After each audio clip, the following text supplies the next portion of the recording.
After the first step, the second step is transport of fatty acids. After the production or the formation of these fatty acids from the triacylglycerol, these fatty acids must be transported to the target cells of the liver, and this transport takes place through the blood. So, for example, we say that suppose this is adipocyte and these are the blood vessels, and this is our target cell nucleus, mitochondria. This is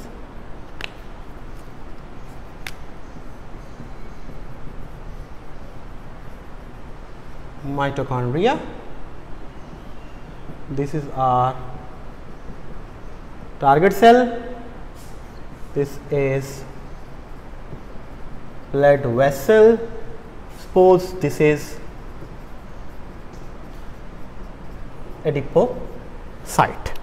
So, in adipocyte, from the tag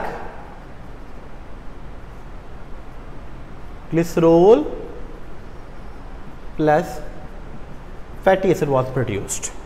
Now, this fatty acid is transported to this target cell through the blood. In the blood vessel we have blood. Now, the question is how it will be transported, because this fatty acid is a hydrophobic compound, and in the water we know that this is in the blood we know this is hydrophilic. So, these fatty acids are insoluble into the blood. So, what is the way of transport?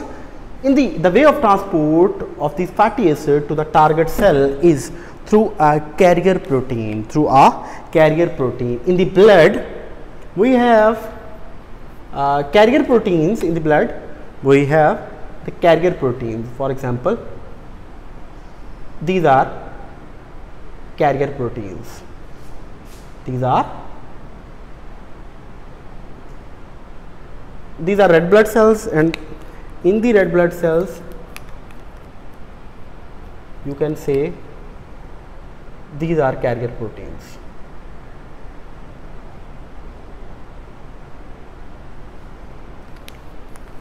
These are red blood cells.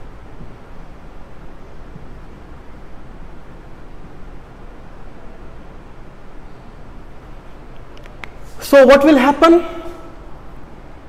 That this fatty acid will come to the blood and it will become attached to the albumin. Albumin is an extracellular binding protein which is also a carrier protein, and it will help in transport of the fatty acid to the target cells.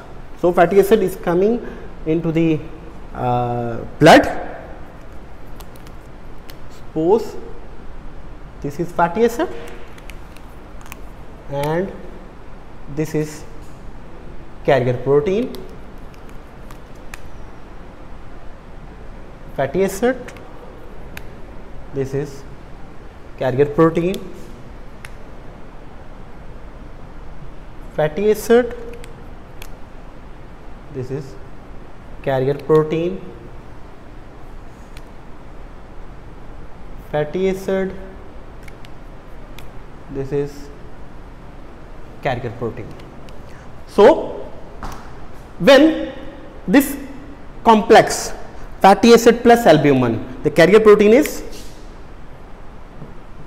albumin, carrier protein is albumin, and when the fatty acid comes into the blood, it will form a weak complex with the albumin, which is fatty acid albumin complex. When this fatty acid albumin complex will reach to the target cell, after reaching to this target cell, the albumin and fatty acid complex will dissociate, and after being dissociate or after the dissociation, this fatty acid will enter into the cytosol with the help of cell membrane, through the cell membrane. Now, in the cell membrane, in this cell membrane,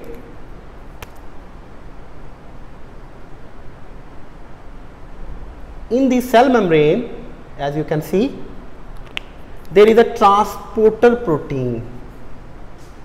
In the cell membrane, there is a transporter protein, which is a co-transporter, we can say that, which is named as transmembrane co-transporter with sodium. This transporter or this protein, which is going to help to cross this fatty acid into the cytosol, this is cytosol into the cytosol, this transporter protein is called as transmembrane co-transporter protein with sodium, because it transports the fatty acid with sodium. So that's why it's named as co-transporter with sodium. And when the fatty acid comes into the cytosol, there is another protein in the cytosol.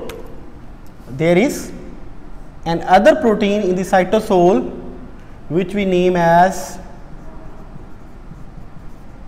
Z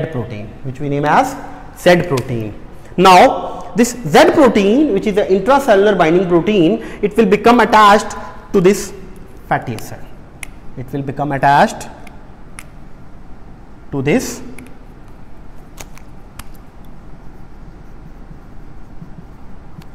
Now it will lead this fatty acid toward the mitochondria, like this.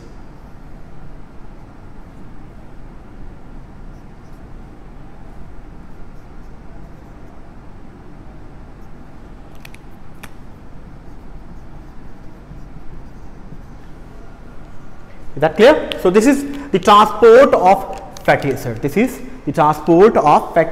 acid, which is the second step of oxidation of fatty acid. Once again, I am going to explain, I am going to repeat that in the adipocyte, tag is converted into the glycerol plus fatty acid, and these fatty acids will come into the blood. Into the blood, we have a carrier protein which is called albumin.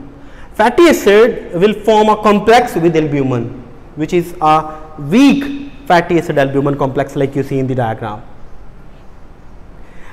This albumin will transport, it will act as a vehicle, it will transport this fatty acid to the target cell. Suppose this is the target cell. And once this fatty acid albumin complex reach the target, this complex will dissociate, and fatty acid they will enter into the target cell. Now the question is how they will enter into the target cell. There is in the cell membrane there is a transporter protein that is named as transmembrane co-transporter with sodium.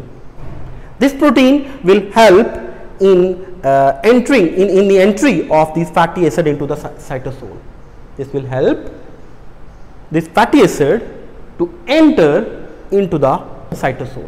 Once this fatty acid enters into the cytosol, it will form a complex with another protein, which is an intracellular binding protein, and we name it as Z protein or Z protein, like you can see in the diagram. And this protein will lead this fatty acid toward the mitochondria. Now after reaching to this mitochondria, this fatty acid Z protein complex will dissociate, and fatty acid will enter into the mitochondrial space. Because this fatty acid, it has to enter into the mitochondrial matrix, because the oxidation or any type of the oxidation is taking place in the matrix, and this fatty acid, it has to get entry till this matrix. We can say that it has to go into the matrix. Now once it reaches to the mitochondria, the second step that ends, then starts the third step of oxidation.